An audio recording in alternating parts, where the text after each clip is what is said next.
And we're going to end actually with strategy.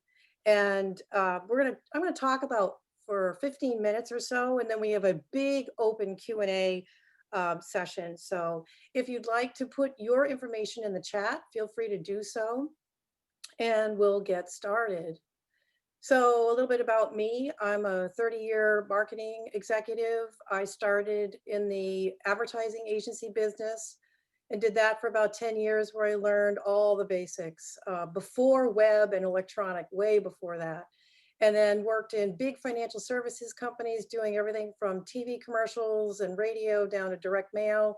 And then a number of high-tech firms. And then about 10 years ago, started Gold and Partners, a marketing consulting firm.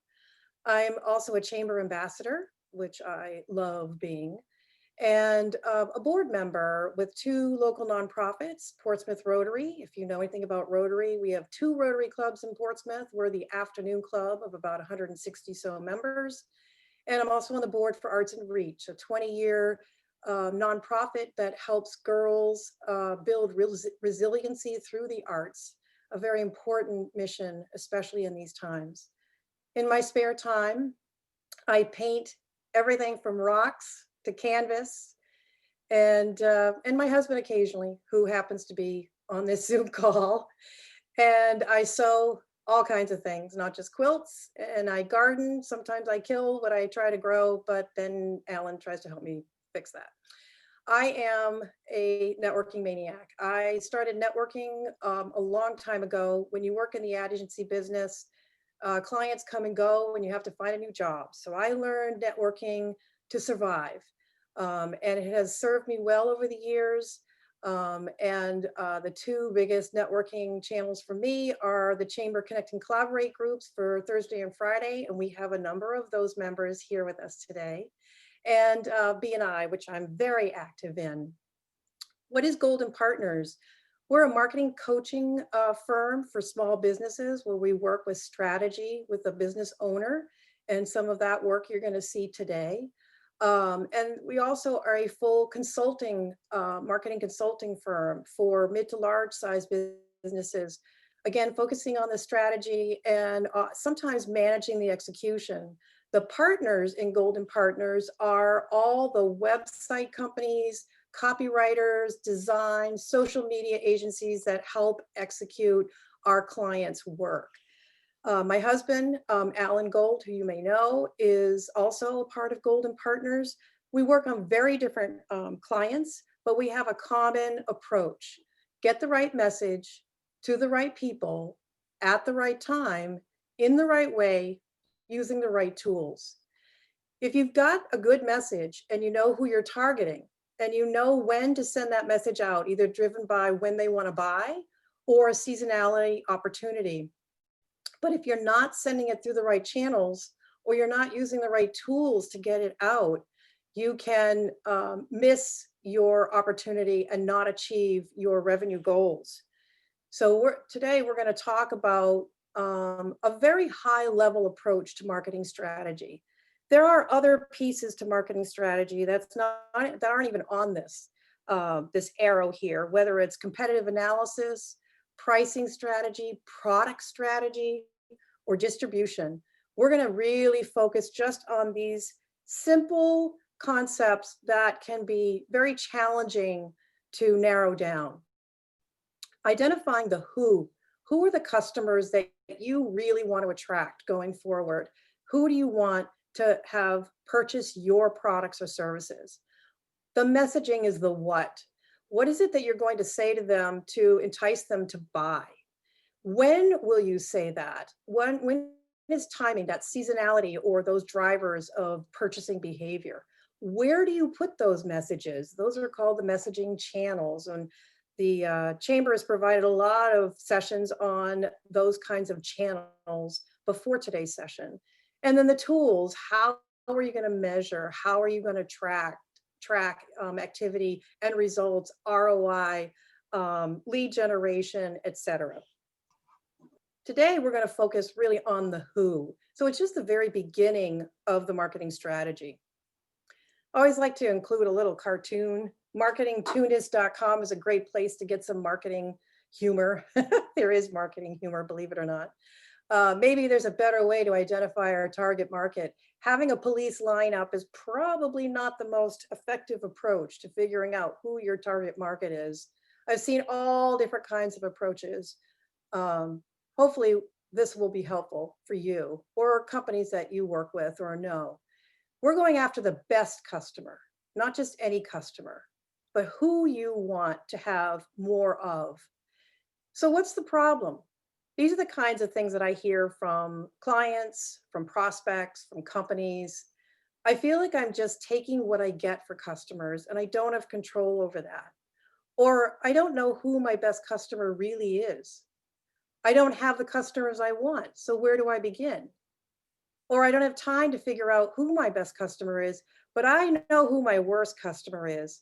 Sometimes knowing who you don't want is just as important as who you do want, because then you can back into what you really want. Who should I focus on when I have a very broad customer base? The answer to all the above is customer data. That's where we're going to start. So, where do we begin?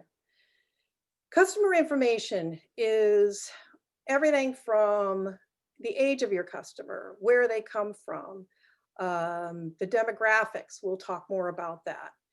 Combining that with historical information on what they purchase from you. So, whether you're selling widgets or photography services like Ruth, or Comcast business services like Rebecca, or investment management services. Hi, Steve. Whatever it is that they're buying from you, they may buy a range of services or products or just one and done. And how much are they spending with you? That all provides data, facts. What we want to do is turn that into information that is actionable, that we can move forward with a strategy, make decisions, and then you do that by asking the right questions. The first layer of questions is, all right, so who have you sold to? What did they buy? How did they hear about you? Sometimes you're tracking this information, other times you'd like to be tracking this information. What are the descriptors that tell you more? Now, whether you're in business to business, you're selling to businesses, or you're selling to consumers, or you sell to both markets, you can capture information. Let's talk about where you might be able to get a customer list. So who have you sold to in the past year or years? When you look at who you've sold to in 2020, that may not be reflective of who you sold to in 2019 or 18, or who you want to sell to in 2021. So you might want to look at a couple of years. You're looking for a customer list. You can get that list from your accounting system, such as QuickBooks or an invoice management system. Some companies use a point of sale system to manage their entire business, from inventory to connecting the accounting, the processing, and every aspect of their operations. A CRM is a customer relationship management tool. There are huge ones like Salesforce and tiny ones like Pipedrive, which is one that I use, to manage your sales pipeline and your relationship with your customers. If you have e-commerce, you have a platform that processes those sales and capturing information. Probably one of the best sources and ways of getting data from your customers right up front is a loyalty promotion card. An example of that is Gaslight. How many of you have eaten at the Gaslight card, at the Gaslight company, and actually take advantage of their loyalty program where it's half off of everything on Mondays? To get that card, you have to provide information. So asking for the data that you're looking for on your customers up front in order for them to get what you have to offer is one of the best ways to capture data. What did they buy from you? What did they spend? A lot of the same sources where you got your client or your customer list information from will also provide how much the spend was and which services they purchased. You want to know who's buying more than just one item or service, who is a loyal customer, who has a bigger relationship with you, Who's referenceable? Who refers you? That kind of information is critical, combining your customer list, what they buy, and what they spent. And then again, how did your customers come to you? Some typical sources, whether you hear anecdotally or you're tracking this information, referral from a friend, family member, colleague, current or past customers. These are some of the best ways to grow your customer base. Your networking efforts. I think everybody on this Zoom call is a very experienced networking person. Chambers, structured networking groups, industry associations, marketing activities, how you promote yourself, how you get your word out through print ads, social media, emails, promotions. That's not the extent of the list. It's far bigger than that. Events have been quiet recently, but sponsorships for events, your presentations, the exhibit hall where you have your booth, those are specific lead generators. And a great place to learn more about your customers. Or on the retail side, it could be craft fairs or shows and gatherings for your products and services. Publicity, although it is awareness building, press releases, news articles, and award announcements can also spur some prospects, leads, and turn them into customers. And then the last bucket, which is luck. There are some customers that just come out of nowhere. It may be that they really did come from one of these other sources, or they just were in the right place at the right time. It's not where you want to put all your eggs in that basket. You want all these other sources to work in your favor, but luck certainly is one part of the picture.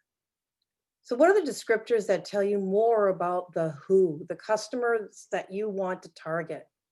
Now, again, if you're targeting businesses, industry type, revenue size, the title of the job that the decision maker holds, the location, possibly even age range or gender, if it skews male or female, and revenue size, all are examples of good descriptors to start with.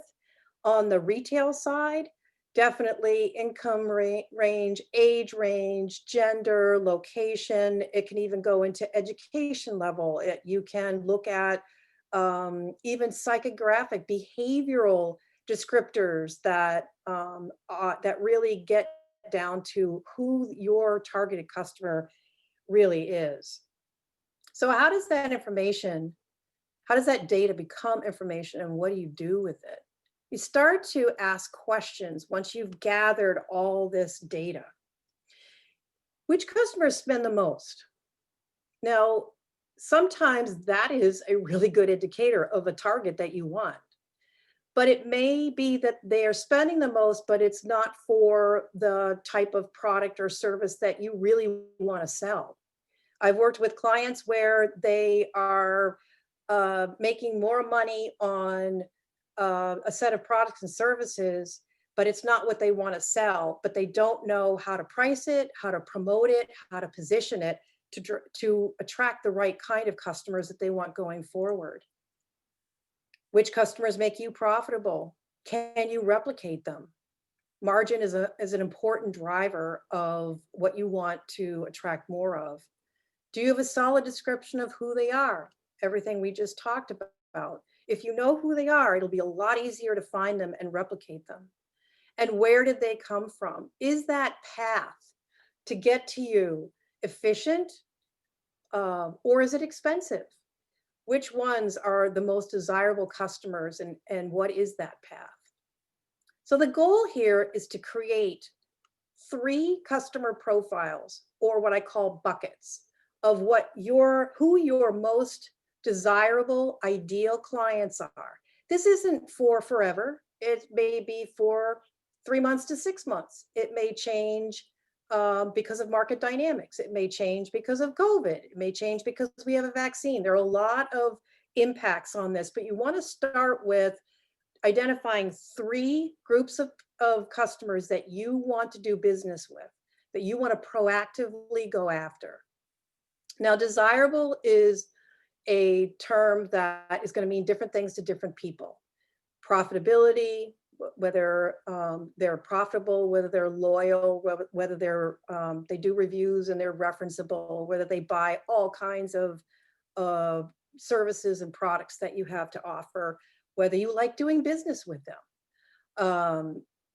So some of the demographics that can drive finding those three desirables are the company, industry, and size, or the consumer income level, what they typically purchase or need, where they're located. Sometimes their current, if you offer a solution that solves a problem that is new because of COVID, because of going virtual, the drivers of how we're doing business today can open up opportunities.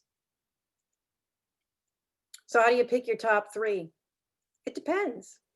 Another set of questions to ask, things to think about. Do I need to accommodate for seasonality? We're walking into first quarter, first half of the year. It's winter, it's COVID time. That can drive opportunities, that can drive challenges. In fact, the second point, are all my sales from an at-risk or diminishing demographic? How do you turn that into an opportunity? One example is I work with a rental equipment company, and he generally would sell to contractors before COVID. And his new market is the do-it-yourselfer that can't find a contractor because they're so busy right now. So the do-it-yourselfer that needs to rent equipment to update the things that are broken in their home because they're staring at it because they're working virtually all the time is a new market for him. Are they in a growth industry or a consumer segment? Do I have a unique set of customers I can target for expansion? Or do I solve a customer problem in a unique way? That can help. Those kinds of questions coming at your data from different perspectives are a great way to pick your top three. Once you answer these questions, you can find your strategic focus. So to sum up, we've looked at the who. That's just one aspect of getting strategic about your business. It's not always easy to get the data you need to make informed decisions. Sometimes it may be a matter of being aware of what you might want to start incorporating in your customer communications or your loyalty programs. Sometimes this can hurt the brain. Strategy is something we never seem to have time for. And once you start doing it, it may not come at you at the first glance. In fact, last night I was playing, I don't know if any of you are Words with Friends fans, Scrabble fans. And you know, when you get the 5 I's and 2 O's, there's not a lot you can do with that. And sometimes when you're hitting that scramble button over and over and over again to see if you can find a word to make it happen, right? Sometimes it just comes out of nowhere. So working with this data is step one. Understanding who your customers are today and in the past is the critical first step, and how you want that to change for 2021. Your marketing efforts going forward is where you're going. And for a business to thrive, it needs to know where it wants to go in order to get there. And you don't have to do this by yourself. There are experts that can help. So let's open it up for questions.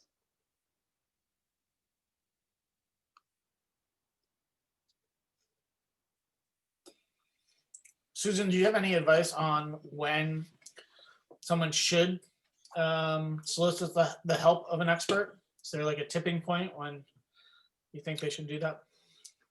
When the brain is hurting too badly. I would say if you don't know where to start or you're stuck, I am contacted by people at various levels. I mean, one of the big triggers is, you know, especially as networkers, we're all networking. When you talk to an owner of a company and you say, so who's your ideal customer? how can I help introduce you to the right people? And they have no idea what the answer is to that. That's an indicator that they need help. And these concepts are almost oversimplified, but it's the questions that you're going to ask and the thought, which is hard to make time for, which might require another person to help you get through all that data or even how to gather that data.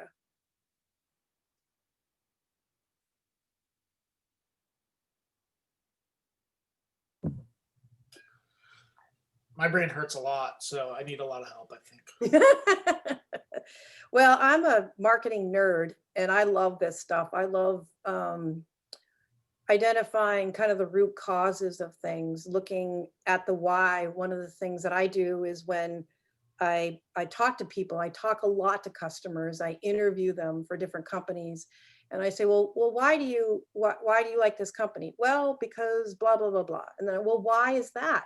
If you ask yourself or the person you're talking to, ask your customers, ask your prospects, why 7 times.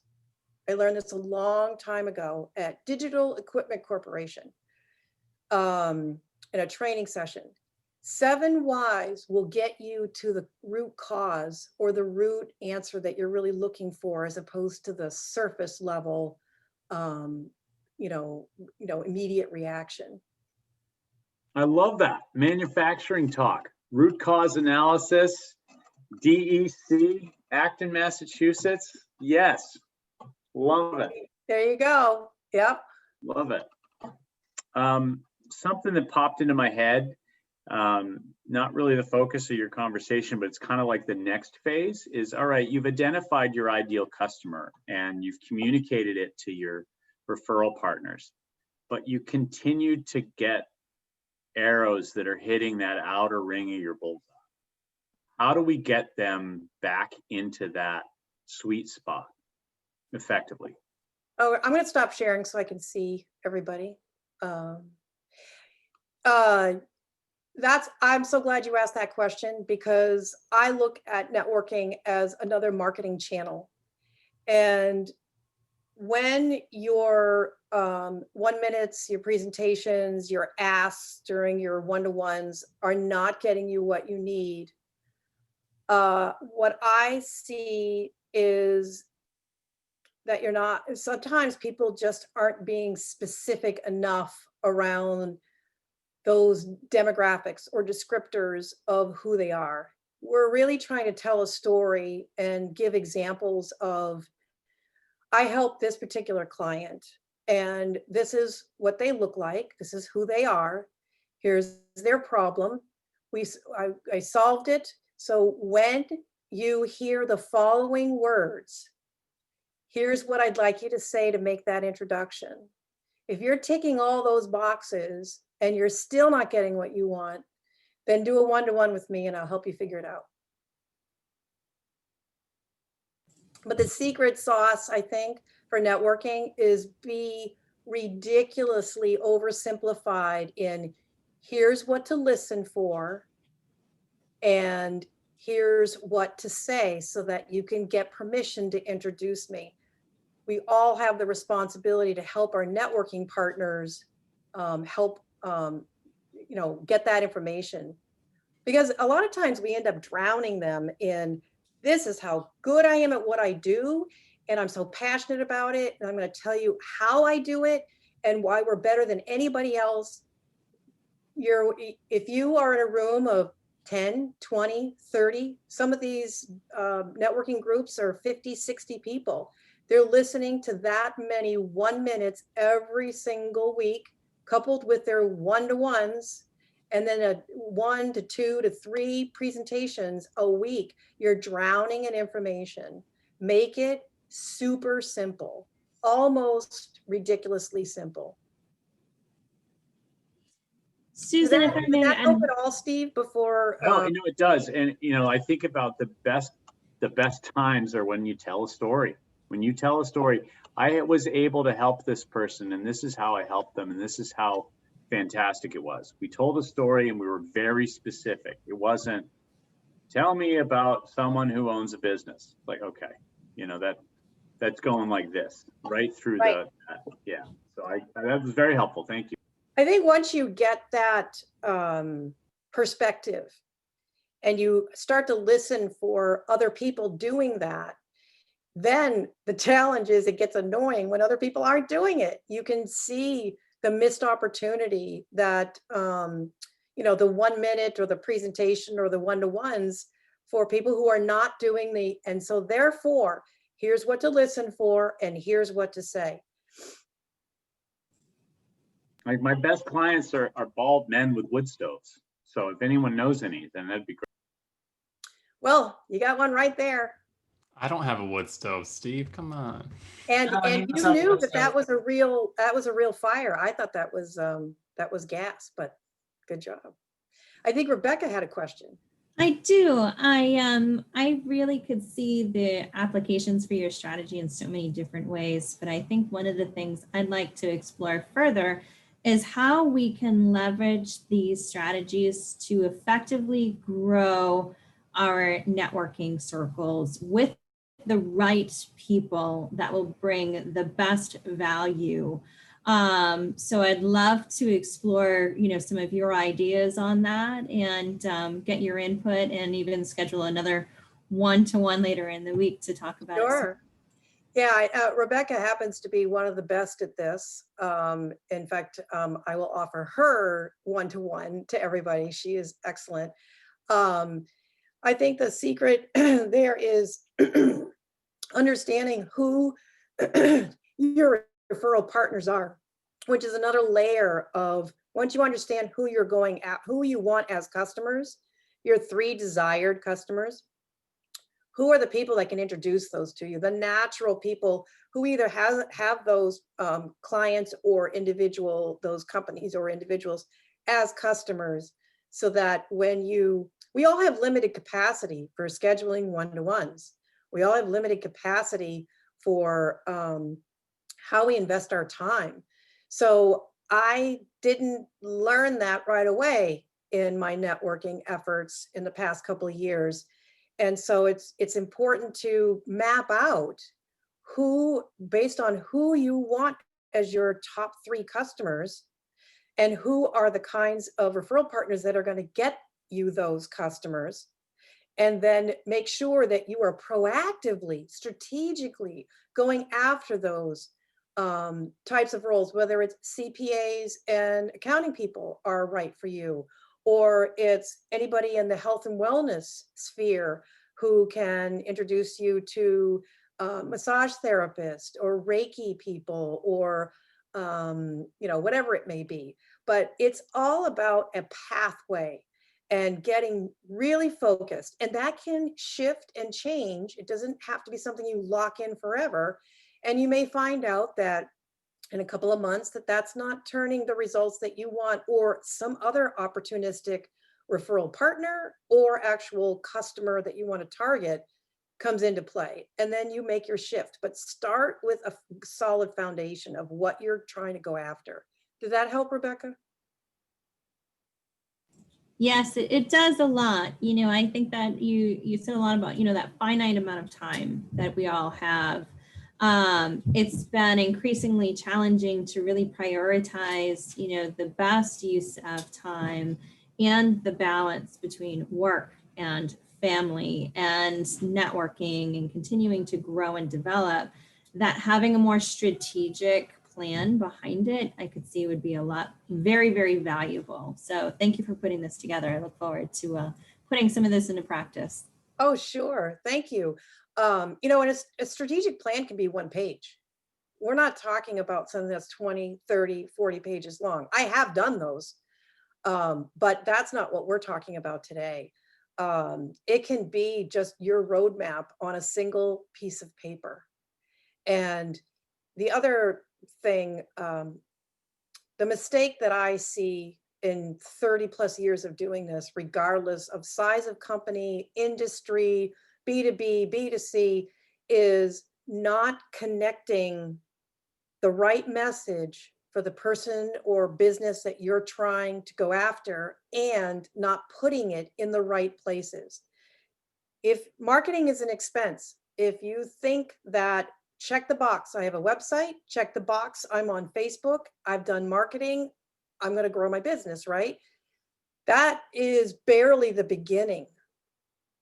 So where you spend money, how you spend money, what budget you need to have, and what kind of return to expect on that.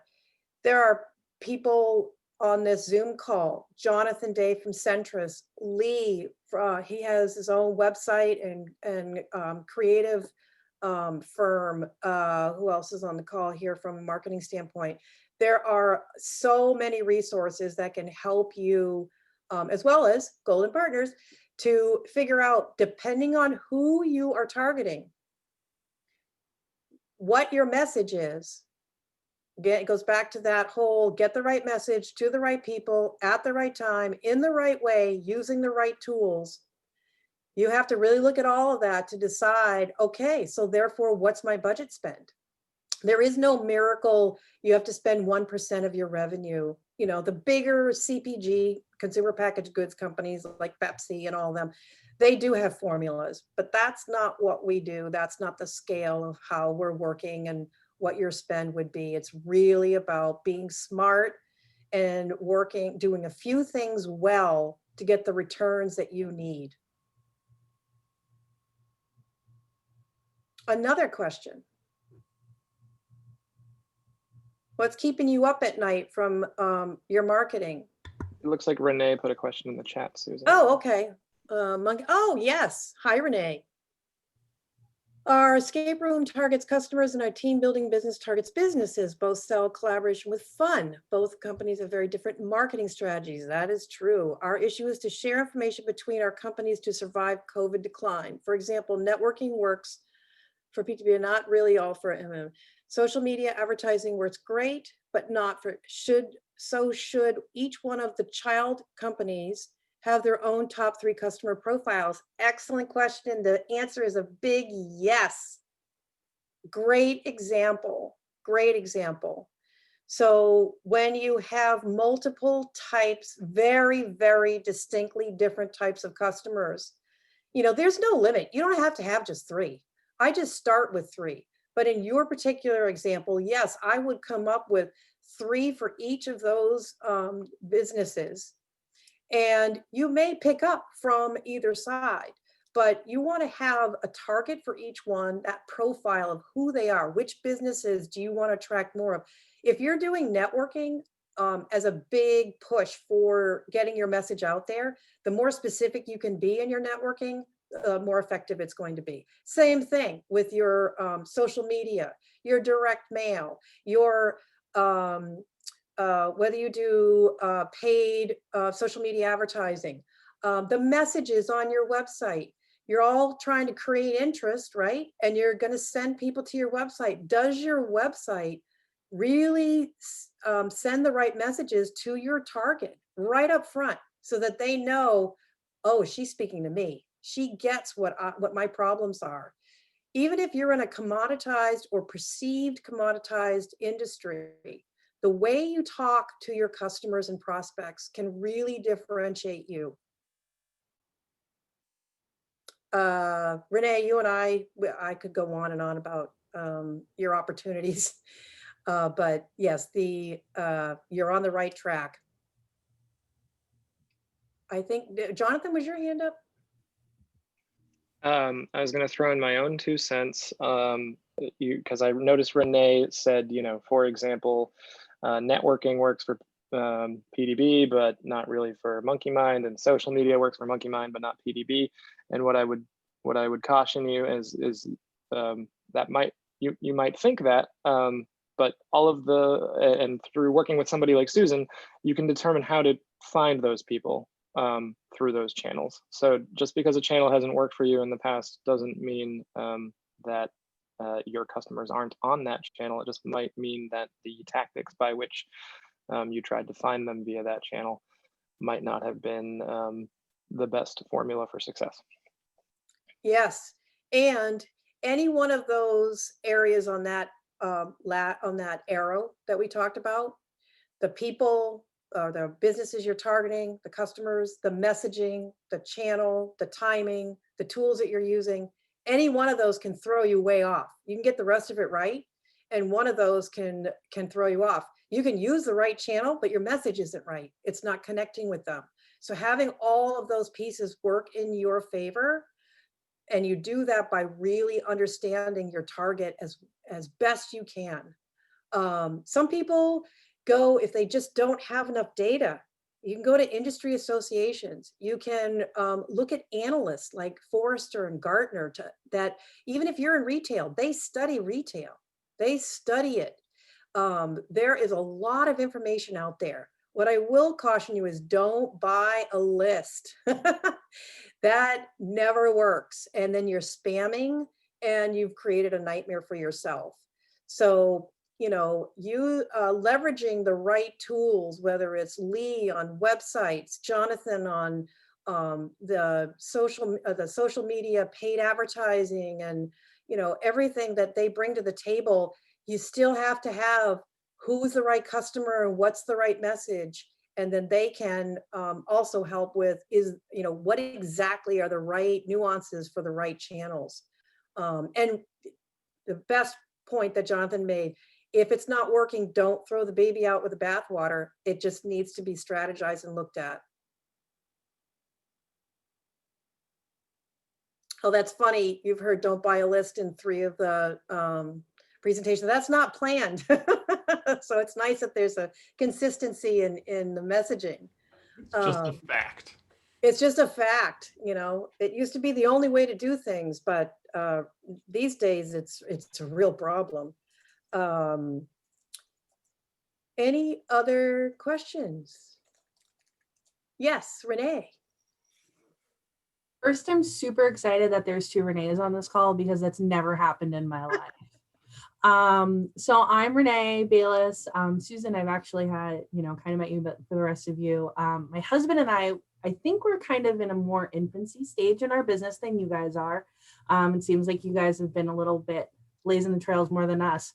So we're going into our 3rd year, and our ideal client is not who they used to be.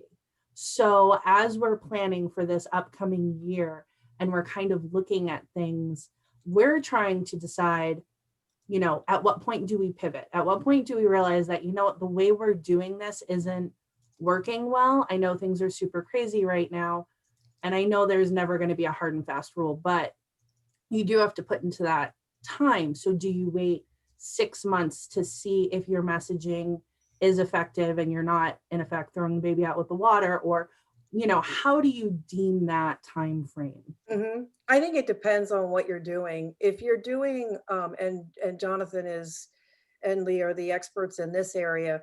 If you are doing paid, Google ads, Google placements, Facebook ads, even LinkedIn ads, if that's appropriate for who you're targeting, you're going to get information back on lead conversions and other metrics a lot sooner. So you don't have to wait that long, and you can make refinements. Jonathan, do you want to speak to that? No, this is your show. I can. No, please. You're the expert. This is the partners part of Golden Partners. I'm going to be 1,000% honest and say I was typing a message to Rebecca in the chat, and I totally missed 10 seconds of conversation, and I don't know what you want me to chime in on. Okay, so when using digital marketing, paid advertising for the social networks, my point was that you can learn much faster than waiting 6 months to make the decision to, and try not to throw the baby out with the bathwater, which is what Renee's trying to avoid. You can get the conversion rates, and you'll get metrics and feedback earlier on for refinement. And I'm talking at a 30,000-foot level when it comes to digital marketing, and Jonathan is the pro. Yes, thank you for bringing me up to speed with the group. Sure. Sure. That's what's really awesome about pay-per-click marketing or PPC marketing, which is kind of sort of the broad level term for everything Susan just talked about, LinkedIn, Facebook, Instagram, Google, is that it's like a faucet, right? You can turn it up, you can turn it down. So you don't have, I mean, and you can turn it off. Once you find what works, the question then becomes like, okay, what's your capacity? How much do we turn that up now that we've found that secret formula that's driving quality leads or sales or recurring sales? And yes, as far as like, a 6-month window, that is plenty of time to try a lot of different things and see what works and what doesn't. So you sort of have to go into it with a marketing research mindset, that you're going to invest in potentially some expertise to help you manage these things. And you're going to invest some money to help Google build self-driving cars and to help Facebook, I don't know what they're building with all their extra money, probably just bigger houses for Zuckerberg and lobbyists in Washington.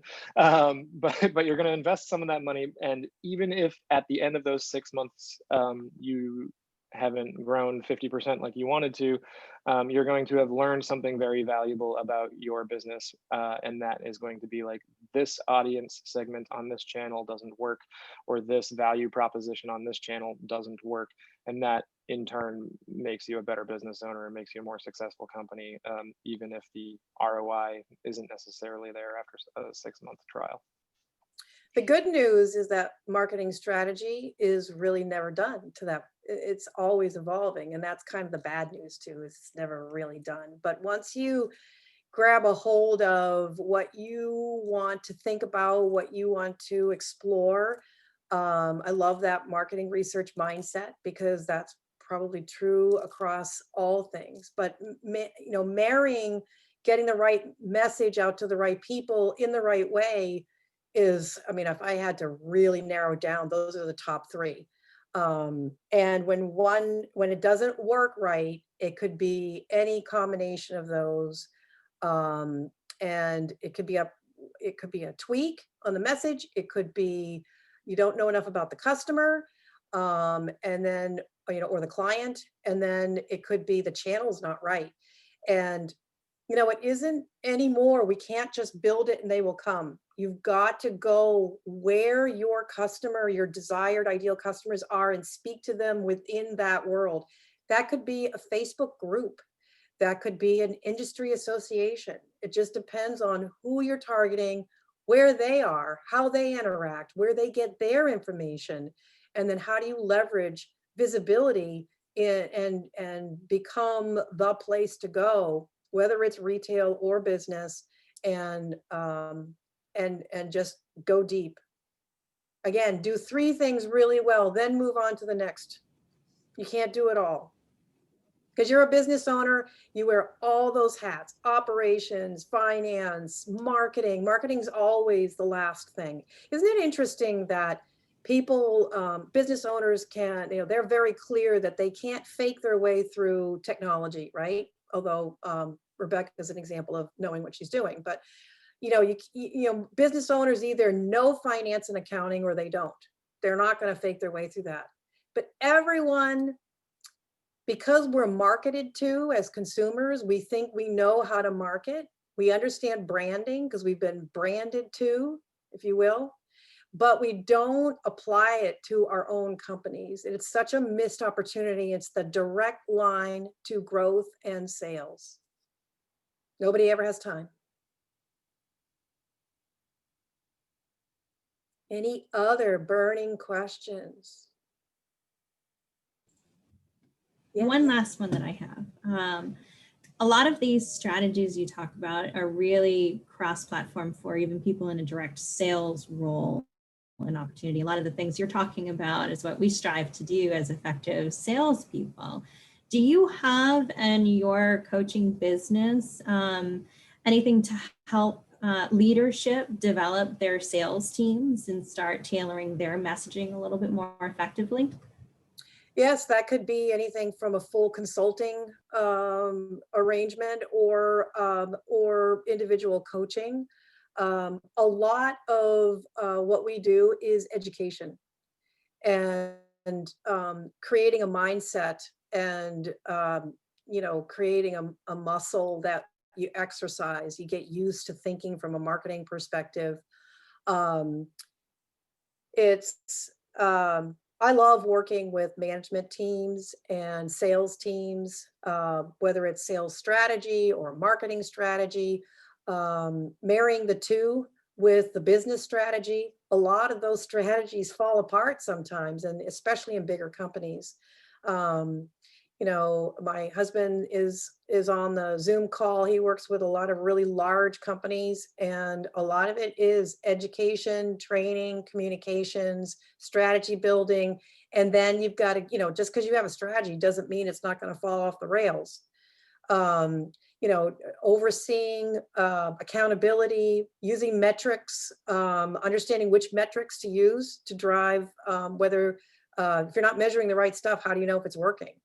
And if you don't kick it off measuring the right stuff, I mean, how many people have Google Analytics running on their websites? How many people actually look at who's, Lee, did you do the Google Analytics workshop? Yes.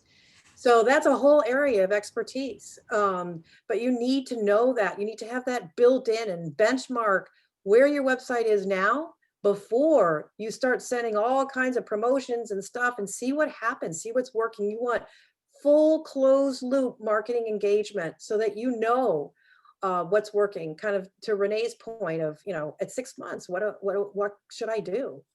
How do I know if it's working or not? Or should I change? Is that too soon? Is it too late? I'm hurting your brains, I can tell.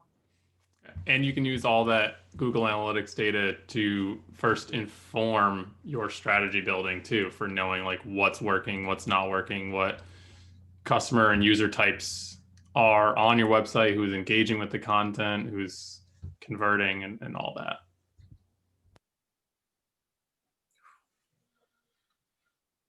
Susan, do you see Renee's latest question in the chat?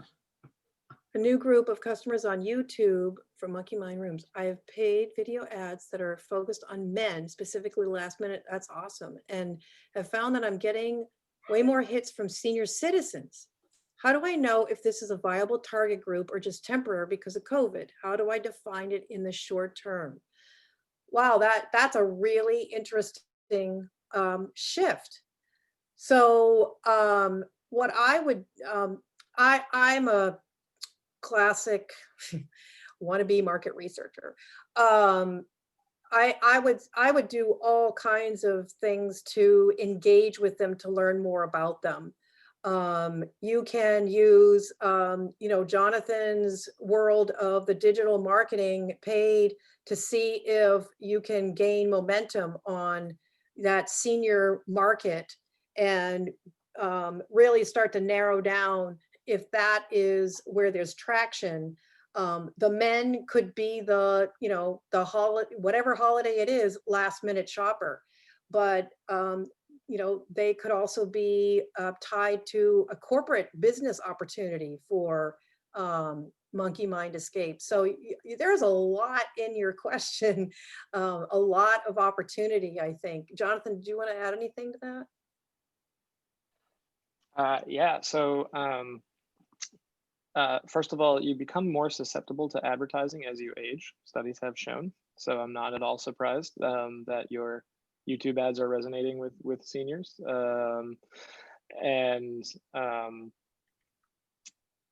I would say that's probably, and this is just my gut, and I would love to look at the data, but my gut says that it's not so much COVID related as it might just be seasonal. The grandparents are probably not seeing family for the holidays this year, and so they're probably shopping for gift ideas online, whereas in the past maybe they would have been going for Christmas dinner and bringing some gifts. So it could be a little bit of both seasonality and COVID influencing that. But that being said, there is always a segment of senior citizen relatives that live far away from family and don't see their family at the holidays on a regular basis. And that's probably where in a non-COVID environment, you want to start looking at targeting. So, I mean, it's one of those interesting scenarios where it's like, maybe you do a test, a geographic fence in a retirement area of Florida and see if you can catch some grandparents that are shopping for gift cards for their New England family that want to go to a escape room in Portsmouth. I wouldn't put a ton of money behind that just because it's a total experiment, but you never know. You never know, but make sure your data is locked down and you can report on what works and what doesn't and make decisions based on that. So the behavioral patterns of customers is in addition to the demographics, which is what we've spent most of my formal presentation talking about, but understanding how they behave is another set of descriptors for your targets.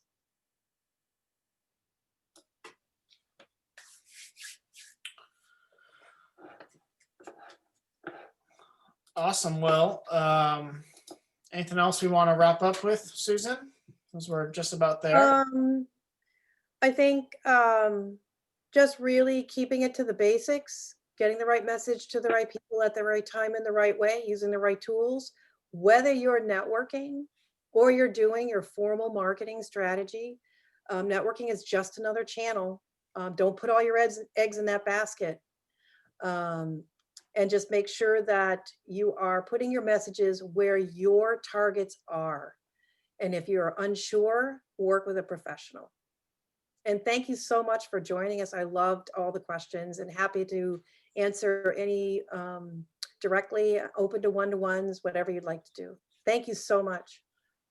And that right there is why Susan was our 2020 Collaborator of the Year for the Chamber Collaborative. I think that pretty much sums up how she does things, bringing other marketing experts into the conversation right here on a time when she had, for herself. So Susan is very giving with her time. So when she says she's open to a one-on-one, she means that.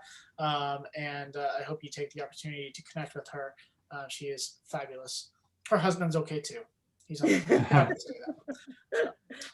with that, I just want to wish everyone a happy holidays. I will throw out a reminder that the Chamber is not hosting our annual gala thing. I don't know if it's gala or gala. That's one of those ones that's out there in my mind. Gala. Keeps me up at night. But we do have something to celebrate the holidays with, and that is hope. We are trying to bring hope to many nonprofit organizations in our community.